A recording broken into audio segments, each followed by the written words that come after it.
I went back to another doctor and I'm like, look, so they did the blood test. Sure enough, it came out positive, right? I was able to tell them the day that I conceived because I trusted God so much, right? I knew it was September the 15th, 1991. And he said with the date that I gave him, and they used to look at this little chart thing. And he said, well, with the date that you're giving me, he said the baby will be is expected to be here June 14th, according to the date. Okay. Right. June 14th, my water broke. And that baby came June the 14th. Oh, wow. And it was a boy. When you lose someone, try to think back of those good memories that you had. My son didn't have a lot of good memories. He was sad a lot, depressed a lot. Uh, is when he decided that he couldn't take anymore. And he took his life. Hello, welcome to the Uncoupled Couple podcast, which is about two baby mamas navigating a unique co-parenting journey. Closely connected and sharing our experiences. I'm Nikki. And I'm Elle. And welcome to the Uncoupled Couple. The Uncoupled Couple. Yes, you're going to learn more about that eventually. Hello, and welcome to the Uncoupled Couple, a podcast about two baby mamas navigating a unique co-parenting journey. Closely connected and sharing our experience. I'm one of your hosts, Elle. And I'm Nikki. And we're the Uncoupled Couple. And today we are going to be talking about grief. So we decided to talk about grief at this time with us coming up on Mother's Day because I am a mother who has lost a child, and I guess I'm a child who has lost a mother. And I know a lot of people, it really hits them hard this time of the year. And a lot of time as women, as moms, we're expected to be, superheroes, super people. We're supposed to just keep on going and moving and taking care of day to day, taking care of our families, taking care of everything that needs to talk about. And, again, at this time of the year, I know for myself personally, it really hits me hard this time of year because it's just so layered. May is a very happy, and it's my happiest month of the year, and it's my saddest month of the year. The child that I lost, her birthday was this month, but my oldest child that I birthed was born in this month, so it's very bittersweet. And then my mother passed 2 years ago on Mother's Day, so it's a lot of mixed emotions for me this time of the year. But regardless of when you may have lost a child or when you have lost your mother, I'm certain this time of the year always highlights that and bring that to the forefront. And I know I'm not alone in that. So again, just us being who we are as moms and as women, and we're always expected to carry that load and always expected to be mom and to be women and wives and all the other hats that we wear. We just want to talk about how to, move forward and how to deal with that as you carry that, because I don't know if it will ever get any easier or how those emotions will show up, but I know it doesn't get easier. We just learn how to live with it. But before we get into that, first we want to say Happy Mother's Day. Happy Mother's Day to all of the mothers out there, especially us. Happy Mother's Day, Elle. Happy Mother's Day. Happy Mother's Day, Reba. Happy Mother's Day, Uncoupled Couple. Thank you. So as you can see, we have a guest host with us today, and I've been knowing her for quite some time, but Elle has been knowing her literally forever.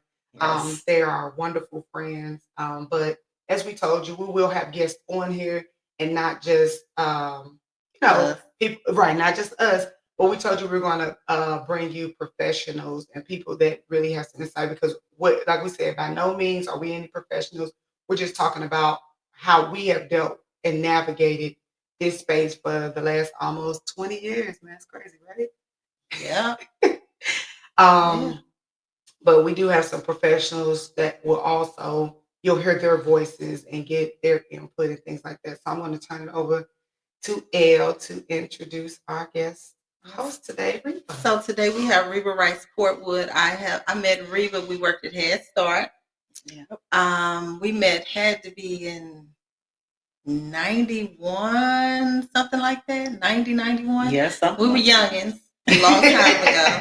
Isaiah was not thought of, and Rick was a baby.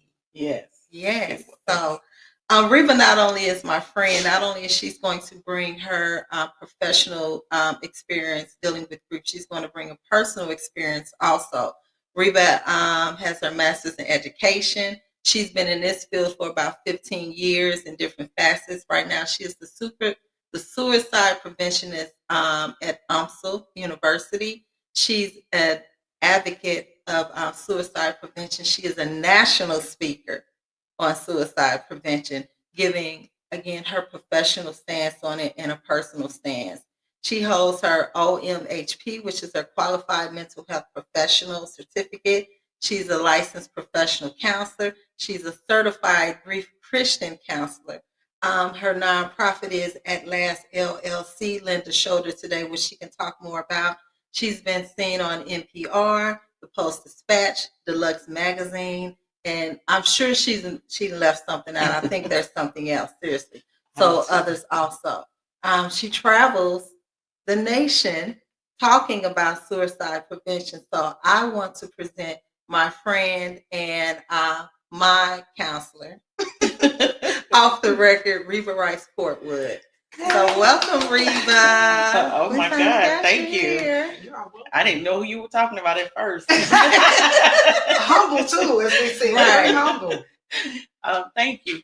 I am Reba Rice-Portwood, and I'm so honored to be here with you guys today. So thank you so much for inviting me, and I hope to spread some encouragement to our listeners today. So thank you for having me, guys. You're most welcome. You fine. It's okay. Yeah, we keep it raw. I thought it was me. We keep it raw. That's okay. No, we are good. We're good.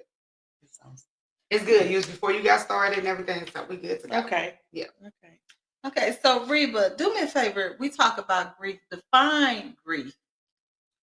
So to me, you can define grief in a lot of different ways, and I say that, and I'll explain that part later. But it's a normal response. Grief is a normal response, right, to a major loss. And it's the way that our heart responds. It's a heart response to hurt, painful, sorrowful emotions. And it's those emotions that are brought on by the loss of something. It doesn't necessarily mean the loss of a loved one, but it could be the loss of anything. It could be the loss of a pet, the loss of a job. But today, I know we're focusing on loved ones. And so grief is just those emotions just all rolled up, where you're dealing with anger, you're dealing with denial, the sorrowfulness of it all, it's just, but it's normal. Grief is normal. And I look at grief as love, right? I look at it as love. To me, it appears that the more love you have for that person, or the more connection you have with that person, right, the harder that grief can be.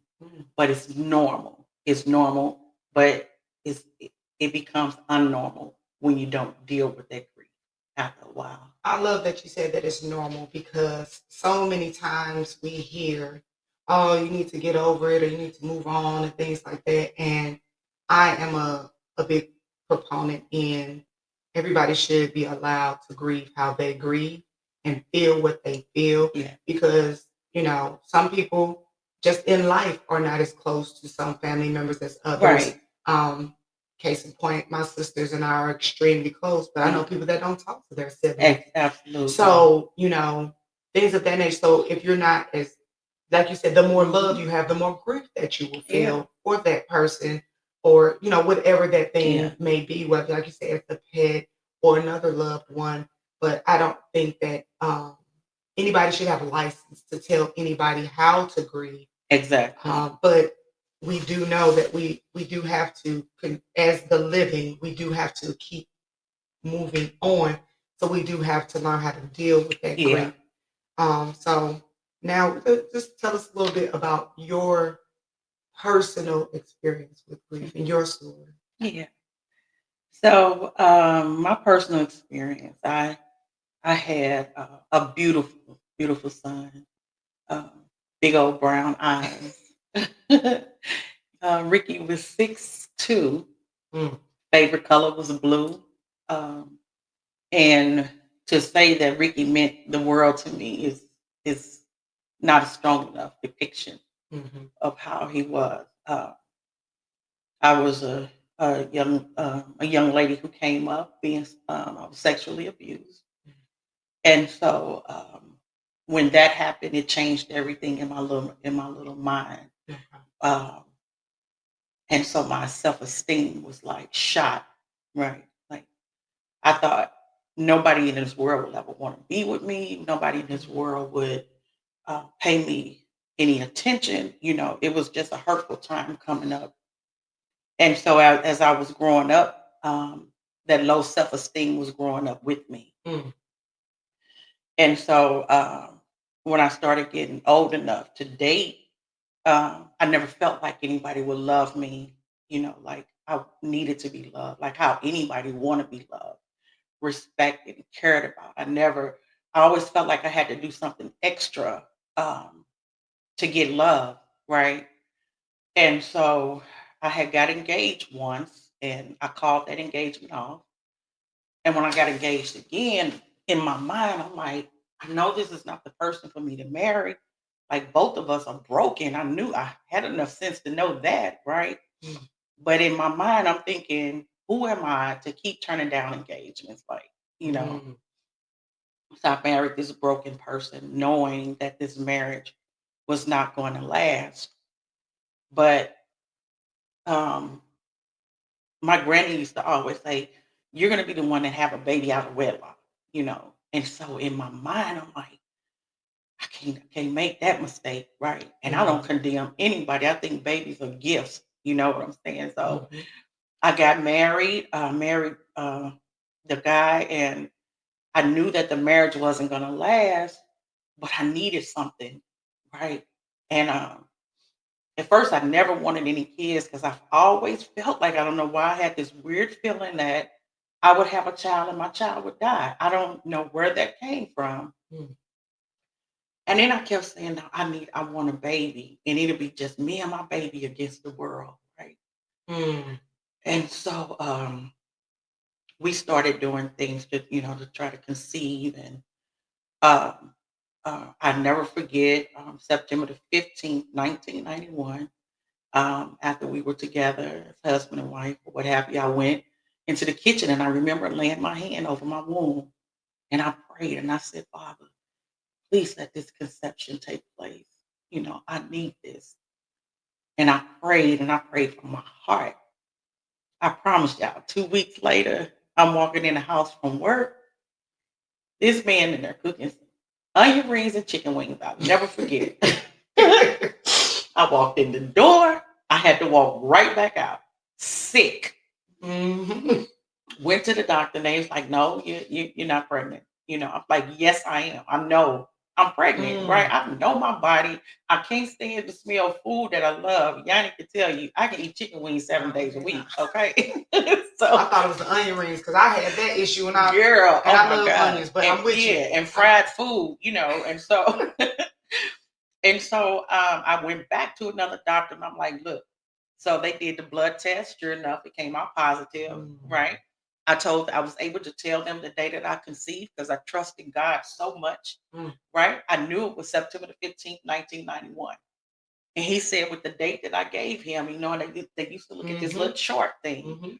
And he said, well, with the date that you're giving me, he said the baby is expected to be here June 14th, according to the date. Okay. Right. June 14th, my water broke. And that baby came June the 14th. Oh, wow. And it was a boy.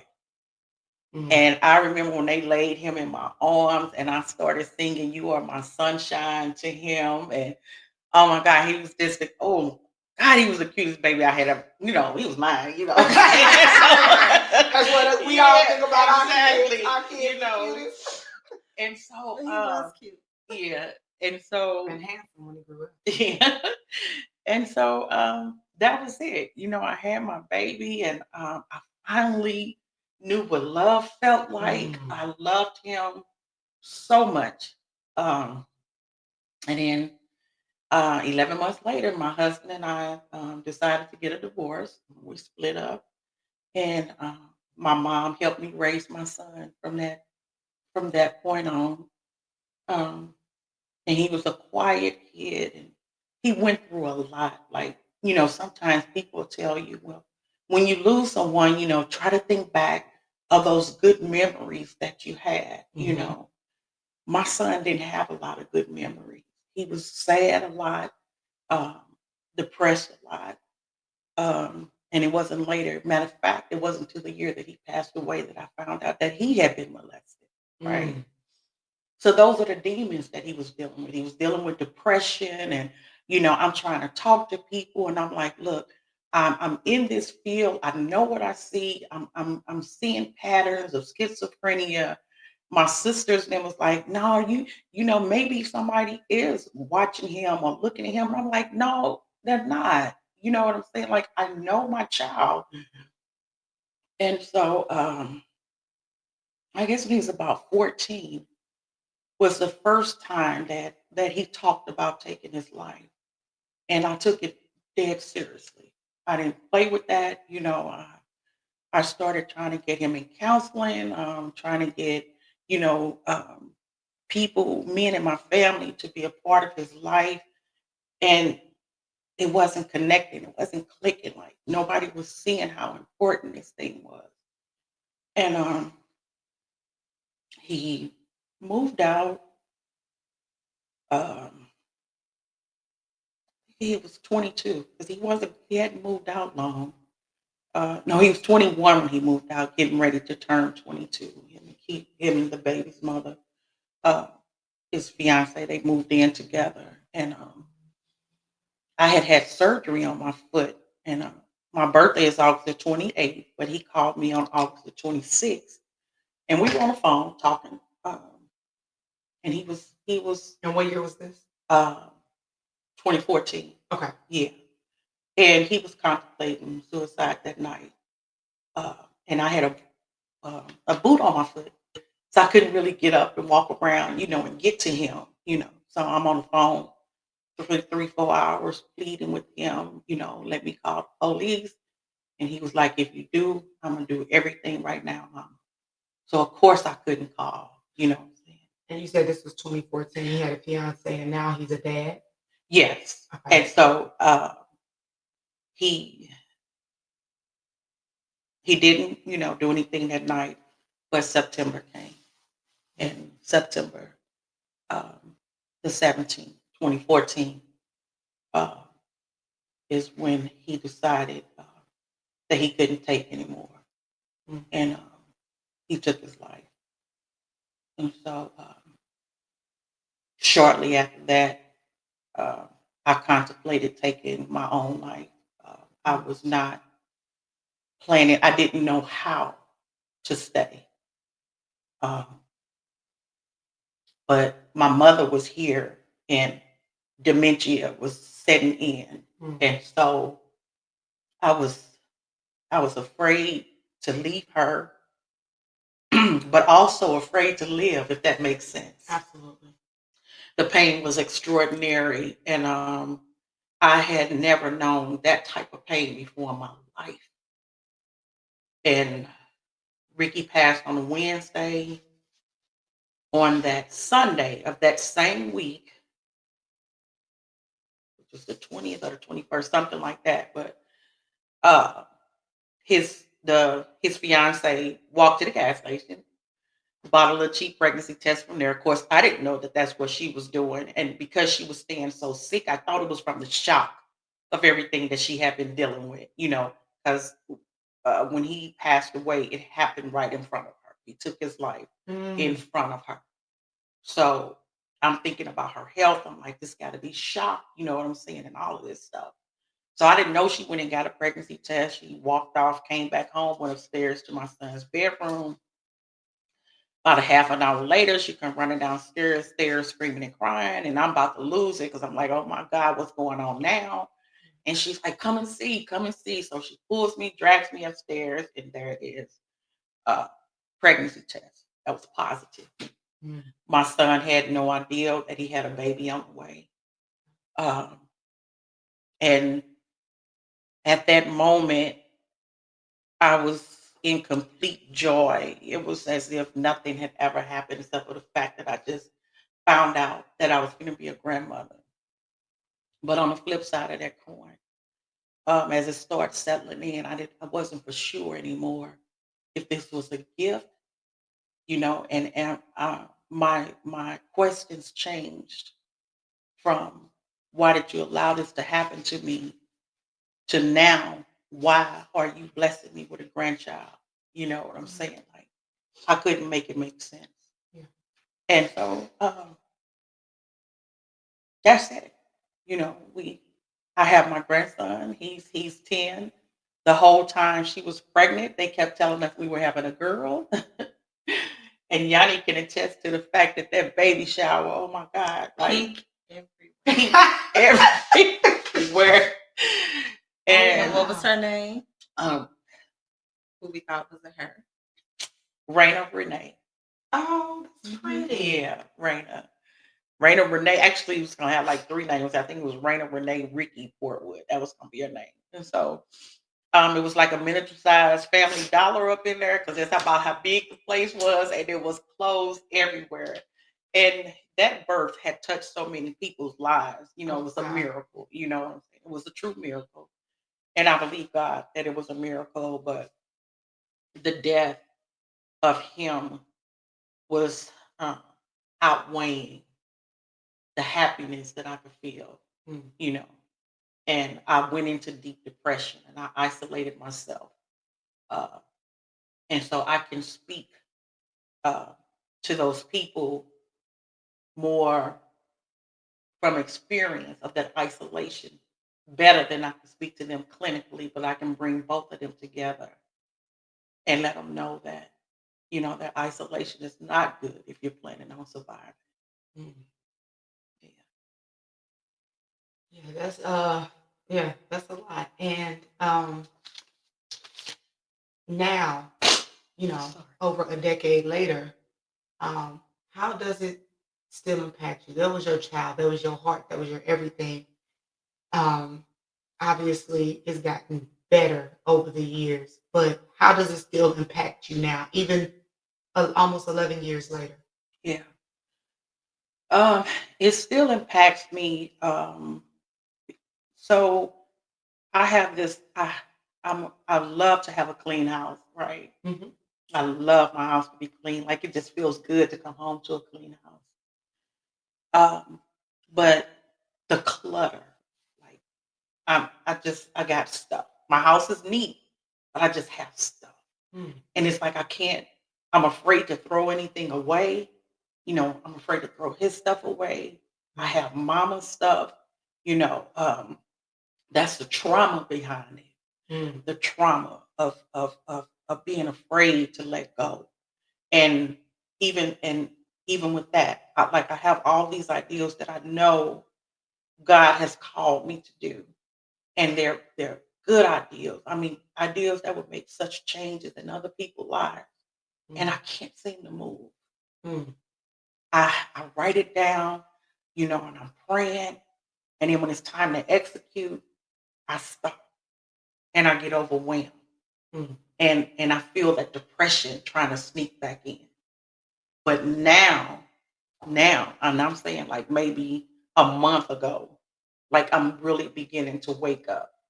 And I'm really saying to myself, you know what, we got to make a difference. You gotta do your part in preventing as many suicides as possible. If it's just one, if I change somebody's mind just once. And when I had that luncheon, I had a luncheon for mothers, for grieving mothers. And I think about 20 mothers showed up or something like that. I didn't want a dime from them. So I went and collected money and did all this stuff and rented out a soul food restaurant and everything. And I had one mother there who contacted me the very next day and said that her cousin pleaded with her to come. She was a member of my church, pleaded with me with her to come. And when I talked to her the next day, she said I had every intention on taking my life that day of the luncheon. But because of that luncheon, and I talk to her frequently now, and she's still here. So for me, that was like, okay, God, keep pouring into me. God knows when I'm gonna get up and do what I'm supposed to do. Yanni, oh my God, always pouring into me, knowing that when it happens, it's the right time, and now it's happening. So I am bringing my LLC and waking everything up now. So I have a question. Yes. Because I know I've been there and I said God is preparing you for so much. We have that conversation a lot, but will this pain ever go away if we just ignore it? It's like, because I'm good at pushing stuff under the rug, you know that. Should a person just ignore it? Should they get help some kind of way? This kind of pain, if you ignore it, it will destroy you. You should never, and I don't like to use the word never, but I'm saying if you want to live, I know it's hard and it's painful, but this type of pain should never be ignored because it can absolutely destroy you. I was diagnosed. I went to the hospital several times for bad chest pain, and was finally diagnosed with what they called unspecified cardiomyopathy, which was literally a broken heart. Jesus. And so my doctor shared with me, he said, Reba, if you want to live, these are the changes you're going to have to make. And he was like, I'm not minimizing the loss. Not at all. I said, but if you want to live. So technically, I was going to allow myself to die so there can be an excuse not to say that I took my life and left Jackson. Right? So yes, everyone, even if you feel like you can't afford therapy, get a support system. Make sure you have a support system because friends are so important in this time of life. Family too, but I seem to lean more towards friends. Something about friends. But yes, you never should try to hide from that pain. And even if it's limited, a lot of employers offer like an EAP program where you can get therapy and counseling through your employer free of charge whenever you deal with anything. So even if it's only a few sessions, that could be helpful.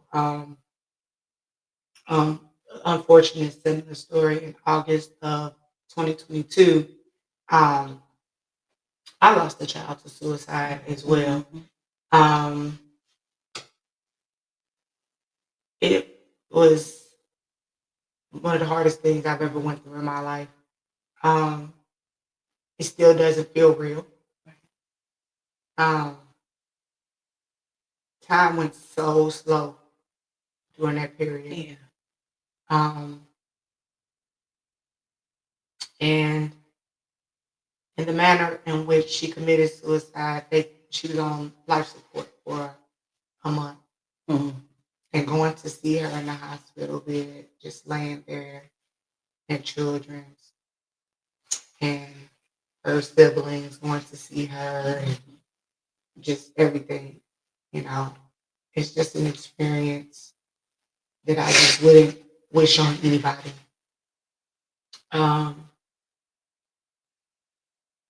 She was dealing with bullying, and she was a 8th grader, leaving 8th grade, getting ready to go to high school.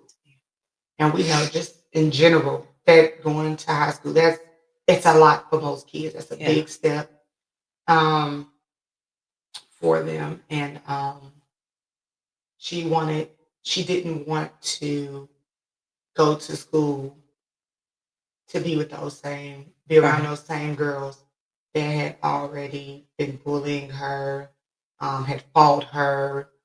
And that's the one thing about that I really hate about social media and things like that. Because like back in our day, when summer came, I ain't got to see them people. Right. I didn't have to deal with them. We had house phones. Right. Ain't with no messages, none of that. Don't be playing because that was your mama's answer machine. Right. You ain't playing on that. Exactly. So there was really no way to communicate with your friends if you're not talking to them on the phone. If they ain't got your phone number, whatever. And if they call your house, your mama gonna shut that down. Hey, we're playing on my phone, right? XYZ. But they got the social media and they have direct contact, and it didn't stop. They harassed her all summer long, sending her messages and they texting and they inboxing, and it's just like these kids don't have an escape. And they don't know how, but on the other side, they don't know how to unplug and disconnect. So as they got closer to school going back, she was pleading with her mom. This is my bonus baby. So, it's L, James is our baby daddy. Mm-hmm. Everybody knows, our background. So again, as you know, James, all of his biological children, no matter the mothers, those were obviously with me being married to him, those were all my children. Right. Even now to this day, James and I have been divorced almost a decade. Right. I still spend time with all of my kids because them are my kids. You don't divorce kids. Right. Absolutely. So she was, wanted her mom to move or do something, and her mom was like, I'm working on it. Let me see what I can figure out. But school was due to go back in session about a week. And obviously, as the days got closer to the first day of school, the anxiety and the pressure of that got too much for her. And she took her own life.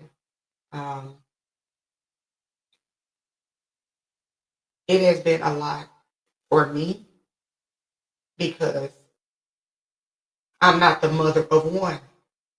I didn't have the luxury or the option to just break down and stop because I had to be here for my other children that are still here. I felt like I had to be strong for them because they were destroyed. They were devastated. Yeah. That they lost their baby sister. She was the baby of the crew. The bossy baby. The boss baby, but the sweetest baby. Yes. So our little spirit, that was her name. She was the sweetest child you had ever met. Going into and funny story. So James and I were about 5 years into our marriage when I found out about Spirit. Spirit was actually born 2 weeks before James and I were married, but we had no idea. Right. We was younger, on again, off again, things like that. So before we got married, James obviously connected with Spirit's mom, and she got pregnant. Well, by the time she found out she was pregnant and everything, she went to find James because they didn't have a relationship, and it's kind of like a one night stand. Yeah. A mutual friend hooked them up type deal. And like I said, it didn't go anywhere. He and I ended up getting back together, getting married. Once she found out that we were married, we were getting married, she decided just to keep it to herself. Like, you know what?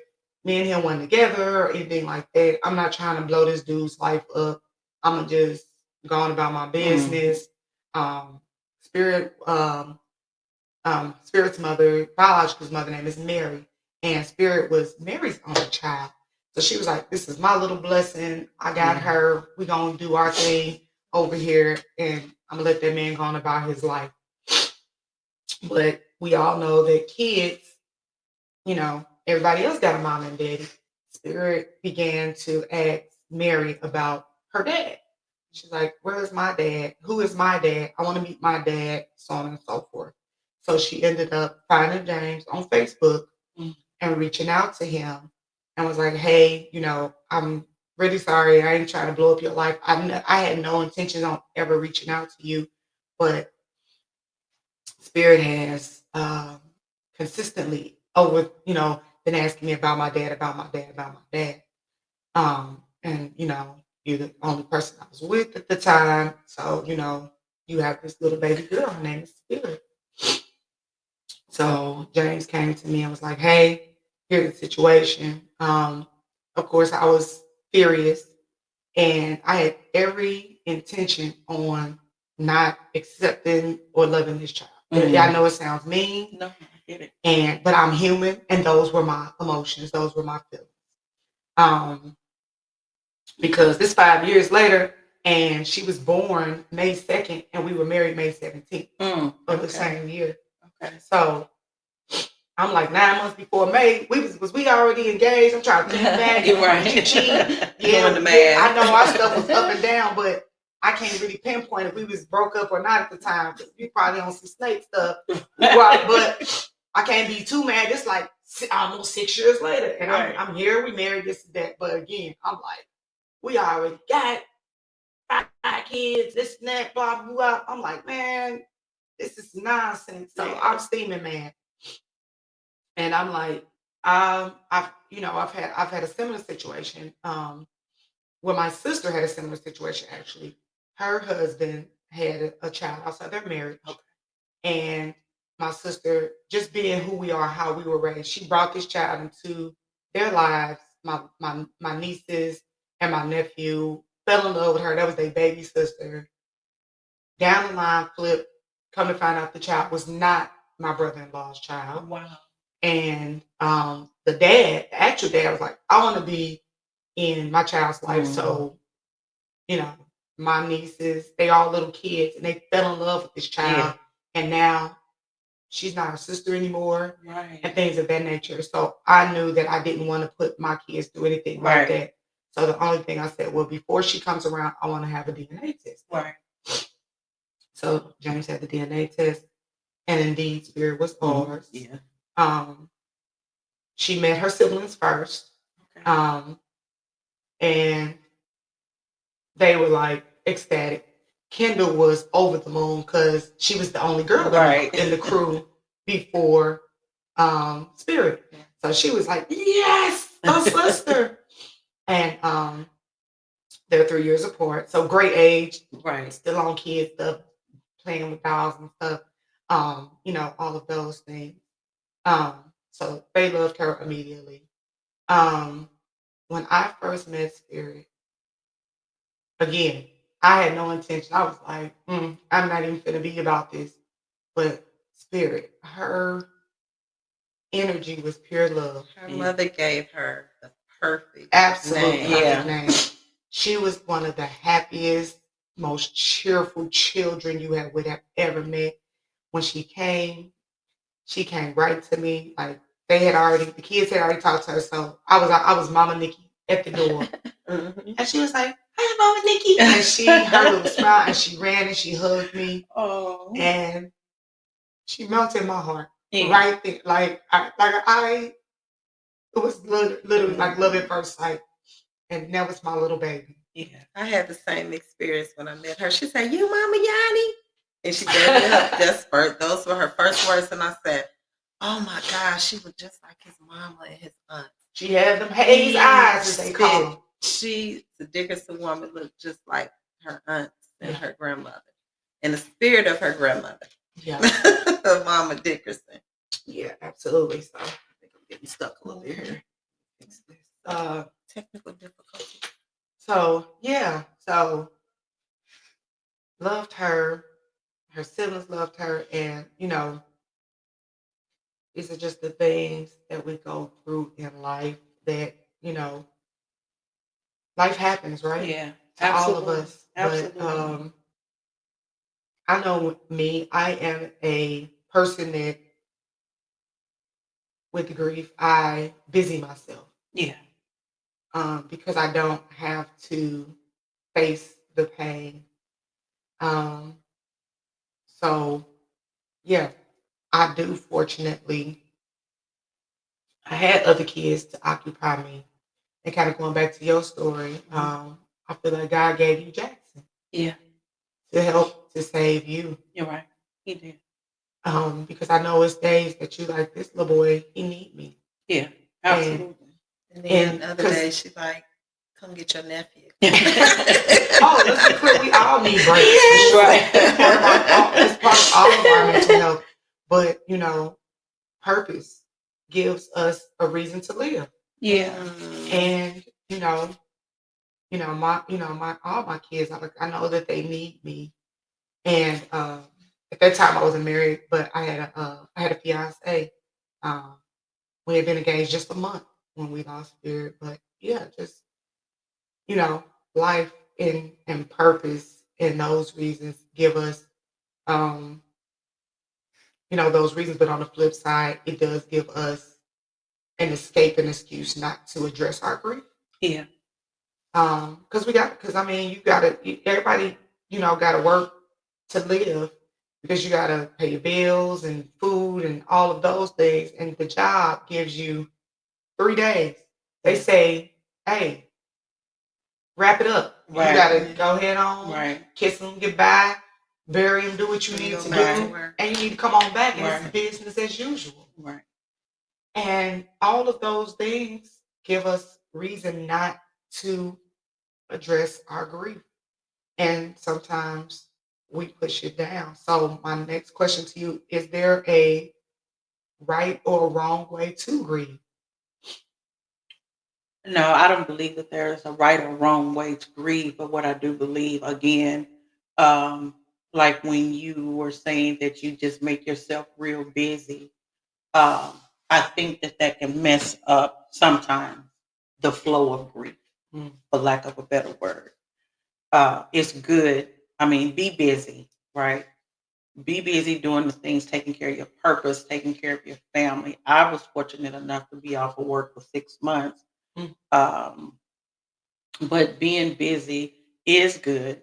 But I think that we all have to remember that if I'm being busy to take care of my family, to love my family, then I can't take care of them properly without taking care of me first.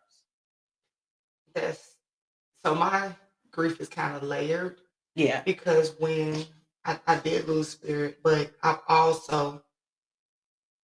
have been, and I know it will make sense to you, but maybe not. I had been in a state of perpetual grief for like 6 to 7 years straight. My mother, and it all ties in together. My mother was diagnosed with Alzheimer's.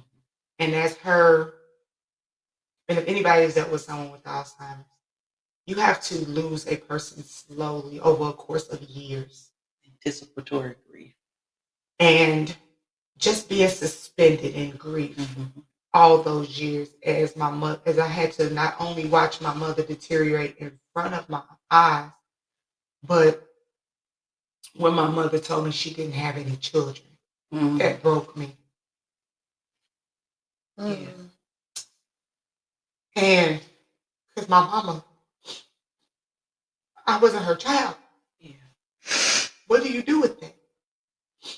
So all of this was all happening at the same time. I'm caring for my mother who doesn't know me. Yeah. And then I lose my child. And of course, one of the first things you want to do is be embraced by your mother. My mother was here, but my mother was gone. Right. So this is August of 22. So I'm dealing with this. And I had just moved into a new place. I had just got engaged a month prior. When I tell you an emotional roller coaster, all of the things. So then fast forward to May 14th, 2023. So not even a whole year later, which also is my oldest child, my biological child's birthday, the one who made me a mother. He was born on May 14th. And Jackson's birthday. Really? Yeah. So we know that Mother's Day moves like this year. Mother's Day is tomorrow, which is May 11th, but it fluctuates. So every so many years, it lands on their birthday. Yeah. On Jay, my baby name is Jay and Jackson's birthday. In 2023, Mother's Day landed on May 14th, which was my baby's birthday, but was also the day that I lost my mother. So, and I was getting married May 25th. Wow, you have a lot going on. Lots. So my mom passed. It was Mother's Day, my son's birthday, so much. But I had so much to do because I was getting married in 11 days. Yeah. So I was already busy. Right. Not making but I was understandably busy. Right. So we got legally married here in St. Louis, May 25th. And then a few days later, on the 28th, we left for Mexico. For our actual She dragged me. Girl, that's the best drag you ever had. Because did we not have a time? We did. Was it beautiful? Was it all the things? But when I got back to St. Louis, now mind you, we were a caretaker, and my mother and father had been married over 40 years, and traditional. So my dad, in my mother's illness, did learn how to do laundry. Air fryer saved his life. He learned how to make some things, but my sisters and I, we would take turns, with cooking meals and helping out with the housework. We had my mom in adult daycare, so my dad's schedule, because my dad still worked, we would have to pick her up from the adult daycare. Right. We had a schedule. Right. The Colorado would pick her up in the morning. My dad would get her ready to go to the adult daycare. She would be there during the day, and we all work 9 to 5, so we all took turns picking her up and caring for her and watching her until my dad got home from work. So we had a schedule. Every day it was it was a cycle that we had for several years. And, after I was done with the wedding and everything, and I got back home, all of that had stopped. And not only did the grief of everything was overwhelming for me,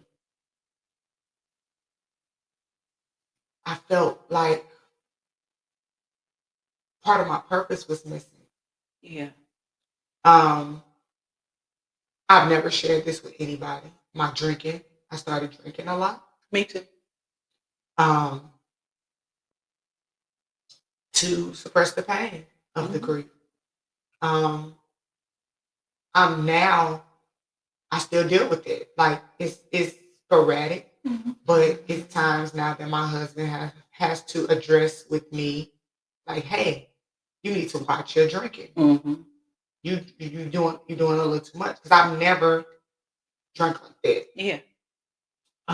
So that's something that I had been dealing with. Because my grief comes in waves. But I'm aware of it. So I'm learning to pay attention and be more proactive of it. And I know that around the holidays, I know around this time of the year, I have to be more cognizant of it and just be more self-aware and do other things and talk. And I have to learn to talk to my husband about that and what I'm dealing with and what I'm feeling. And my sisters are my best friends. I have them. But you have to be self-aware. You have to have that support system. You have to deal with it, because if you don't, it will show up in negative ways. So with that, my next question to you would be, does grief have an end point? No. It doesn't have an end point. It just changes. So it'll be with you. Especially with us, with the loss of a child, the loss of our parent, our mom. It's been it'll be 11 years for Ricky in September. And there's still some days I cry. So that grief, it does not have an end point. It just changes. And you learn your new normal, right? Yeah. And you learn how to live with that new normal and at some point, especially for ambitious people, because I feel like who's ever still here, you still got purpose, right? Yeah. So eventually you start waking up to that purpose. And it's whatever that brought you that greatest pain is what your purpose comes out of, right? My son's death, dying by suicide, the greatest death, the greatest pain in my life. You can never prepare yourself for a child's death. I don't even care if they're dying from cancer and you know it. You cannot prepare for a child's death. And then that was my only child, right? So no, my grief, there's no end point. Because I still think about him every single day. But what I don't do anymore is cry every day, right? I couldn't stand. You can ask Eliani. I would never listen to music. I would be in my car. It would be bone dry, right? I'm just thinking and thinking. Just this past year, have I started back listening to music, and I'll be bumping in my car now. I just said that to her yesterday. I noticed that. I was saying, you're listening to music. I mean, she had to be loud, and she's singing. Right. And I remember I told her yesterday, we were going to Walmart. I said, I remember when you did not want to listen to music. Not at all. And then Jackson told me one day, he said, you know, my granny be throwing down. I said, what, cook? Yeah, she can cook. He said, nah, she can sing. So yeah, I'm gradually coming back. But the thought now is that, baby, you will not die in vain. Right? Mommy's gonna make a difference for her boy. So I got him, you know. And I know he's still with me. He's still with me. I feel his presence. Oh, especially when I look at his little knucklehead baby. Oh, some people may notice. I have a tendency to call, and others do it too. I'll talk to Jackson. I say, Rick. I won't even stop myself. Right. I call him Jackson and Rick, and Rick just flows out of my mind. I can see how, because I hadn't seen him in a while, and when I came in, he is looking just like his dad. Yes. He's just a lighter version. Just a lighter, yeah, because his mother is really, really light skinned. Oh my goodness. I was like, oh my God, he looks just like his dad. Yeah. He does. So with that said, Reba and I, when we were attending the same church, lady in church was talking to me, and Reba and I would always sit on the third row. And when she wasn't there, everybody's like, where's Reba? Where's Reba? So one of the elders in the church said, well, she just need to get over it. I wanted to go off so bad, but I was like, I can't go off on the mother of the church. And I think I basically said, well, we can't put a timeline on it. You know, we have to give them time. But what's wrong with people telling, if I told you about your mother, you know, being gone, say, well, you just need to get over it. How should we address that? Or why is that not good? Yeah. Well, you know, the problem, and I don't want to use the word problem, but I'm going to. The problem is that sometimes we get so saved, you know what I'm saying? We get so saved and so caught up in religion. Because the Bible tells you, you know, that we as Christians we should not grieve the way the world grieves. And only what that is saying is that we should not grieve. We should grieve with hope. You know, if we're gonna grieve, it's fine. But know that because I know God, because I know the word, I know that it says at the end of time when we all come back together, you know, we'll see one another again, right? And so you have some people who are so saved, it's like, oh well, you know, I thought she was a Christian. You're not supposed to grieve like that. My thought is lose a child. Okay. Because I'd grieve like that. And I love God. I walked away from God. I sure did, you know, in the beginning. But that was my pain. And God knew exactly where I was going to be at that time, right? Yeah. So I'm glad that Yanni just waited probably to the other day to tell me, because had I known at that time, that mother might have got checked. I'm sorry. I just got to keep it real, you know what I'm saying? But real talk, yeah, is, you know, you can't understand my pain if you haven't walked in my shoes. Absolutely. But you all have been there. You know what I'm saying? biological or not. Yeah. Y'all love spirit. And I always called a star. I don't know why spirit would just would not. It was star. And I said, God, you're doing, and this is when I had everybody at work praying for her. While we're praying, that God changes that thing. And I kept saying, her name is Star. They were like, no, Reba, I'm like, oh my God, yeah, it is spirit. I said, and I knew. I didn't say anything to Yanni, didn't say anything to James. But when Star kept coming in my mind, and I kept calling her Star, God had already showed me she was going to be placed. And I knew it. Mm-hmm. But I wanted everybody to keep praying because I didn't want us to give up on hope. Mm-hmm. Yeah. I remember the conversation. Yeah. She's well. I remember the day I got the call. I was at work. I happened to be at work late. I'm always there late. And I screamed so loud. And a lady was on the other side of the office, and she ran through. She said, "What's wrong? What's wrong?" And I finally got it out, and she was there with me a good 15 minutes, telling me to breathe and things like that. And then the very next day, I got the call about Uncle Elmer. Homicide called me. I'm like, back to back, And I was just thinking about that, and I still haven't dealt with that. Reba and I was talking about her and Curl. It'd be like, so when you going to counsel? You keep saying it. Just talking about that yesterday. But I'm just thinking back about grief and ignoring things and how I got it bad. I'm good at burying stuff. Yeah. I will put it under the rug. And just saying that if you can get help and if you have friends there for you to be there, and that's going into the next question. How can your friends be there for you? For my instance, sometimes I may not say anything. I'm just going to be there and listen because I may not know. I don't want to say the wrong thing. But I've learned I'll let a person cry through it, talk about it, scream through it, or whatever.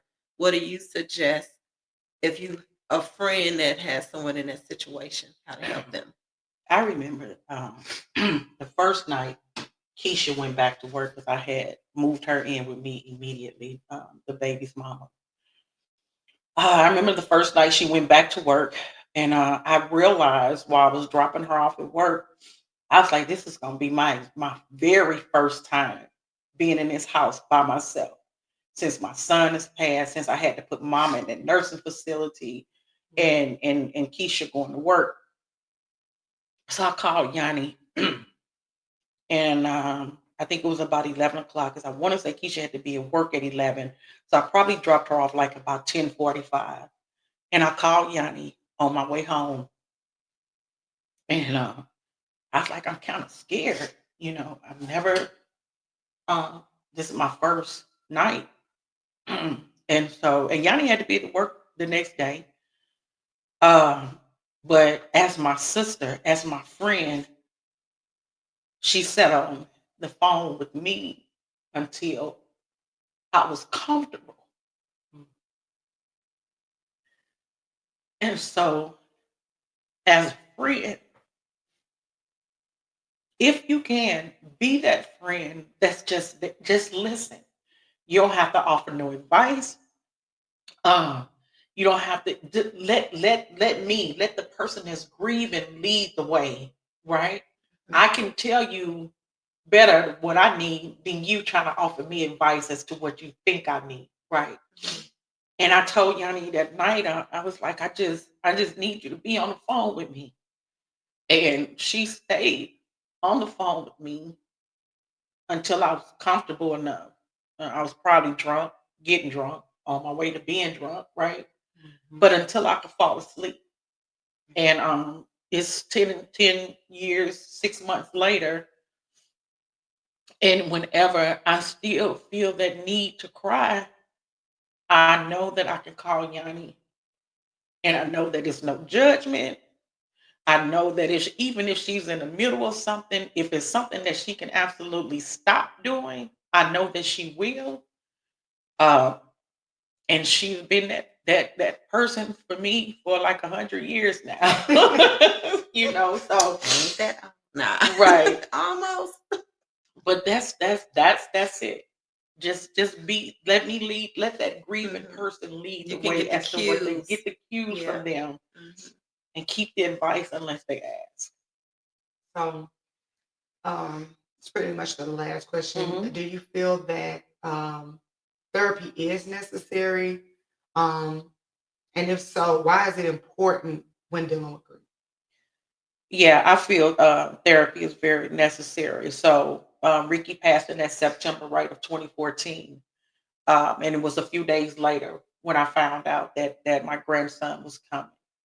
And when I knew that he was coming or the baby was coming, I knew immediately, in order for me to be healthy enough to be able to take care of mama, to look after Keisha, and then to be able to take care of this baby, that I had to get some help. Like, maybe I am a therapist, but this was not something I could do by myself. Mhm. Right? I'm still in therapy till this very day. It's not as frequent as it had to have been, but you need to have somebody in your life who can help guide you through this grieving process, right?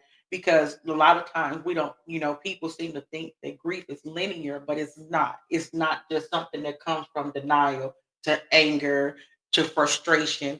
It is never a straight way, right? Mhm. I can be mad today, happy this moment, crying in a few more minutes, right? It Mhm. comes and goes as it pleases. But to have someone to help you process this thing helps you to get through it so much faster. Not over it, but through it. Absolutely. Yeah. That's been a lot. I'm hoping everybody really got something from this. Us sharing, being really vulnerable today. Before we wrap up, do you have any last thoughts that you'd like to leave with the listeners today? Yeah. Yeah, I do. Um, and real quick, I remember I would never go to church on Mother's Day anymore after my son passed. Mm. So my pastor pleaded with me to come this particular Sunday, Mother's Day. And I went. And so she did this thing where she asked all of the mothers to stand up, right? And I didn't stand. I wasn't not standing uh, out of anger or anything. I just was confused. Like, am I a mother? Mm. Right? My son is not here. Am I? And then the pastor was like, hey, Reed, stand up. You're a mother, right? Your son may not be residing on this side of the earth, but you're his mother. He came through you. He's the only one who knows what my heartbeat sounds like. Mm. Okay. So I want to say to all of these beautiful mothers out here, especially to those mothers who may have had one child and have lost that child. And I actually know a mother who had two sons and have lost both of them. I want them to know that you are still somebody's mother. You are still that child's mother. You are still their mother. They just not here physically. But it's such a thin petition between us and heaven that if you just reach out, you can feel their presence. And I just want them to know that they are loved and that as soon as At Last gets off the ground, which is Linda's shoulder today, that's what we're there for. We're there to remind you that you are still somebody's mother and you are still loved, and we are here. Not to put you on the spot, but do you have any where people can get help? I know there's a suicide prevention hotline. Yeah. And we are also at the end of this episode, we're gonna put a list, post a list of therapy, different resources for people. But do you have a suicide hotline number? Anything we can give anybody right now? So now we're mainly dealing with 988. Okay, I've heard of that. Yes. Okay. So 988 is extraordinary. And the thing about 988, you don't have to just call them because you're having a crisis about suicide, right? You can call 988, and let's just say you maybe just having a hard time dealing with your teenage child or something like that, right? And you're just feeling overwhelmed or stressed. You can call 988 and have those types of conversations with them. They are open. And what information they don't have, they definitely have the resources. You can call them just to get resources. Like 988 is the best thing that's going right now to get some support. Yeah. Yeah. Well, we want to thank you so much for coming on today. Just talking through this, again, it's not a topic that, we like to talk about, because again, it is so emotional. It's still raw. Yeah. Like you said, almost 11 years. We're coming up on 3 years of losing Spirit, 2 years of losing my mother. Like, it's still raw. It's still those emotions. And, most people don't want to just don't want to feel sad. Right. So I think it's good therapy to talk about these things. And really hope we were able to help We some hope people that this today. is something that's helping you. Please share this with others. Again, we're going to put a list of resources and numbers that you can use for assistance and help. And if you think you need help, get help. If you feel that there's no one to turn to, there is somewhere you can turn to get the help that you need. And one other thing, though, and just in case there are any siblings who may be grieving the loss of their siblings, there is a place called Annie's Hope. If you haven't heard of that, look it up, get the website and everything. But that is an awesome, good place for children to go as well. Okay. We'll make sure we add Annie's Hope to our list of resources. Thank you all so much for Thank having me. you so much. We really appreciate it. So everybody, that's about it today for the Uncoupled Couple. Don't forget to subscribe, like, and share. We are the Uncoupled Couple on all social media, except we are the real Uncoupled Couple on TikTok. And that's all for today. We're on Instagram, we're on Facebook, and just look out for us and share. Please share all of our episodes, especially this one. Okay. Next time. Bye.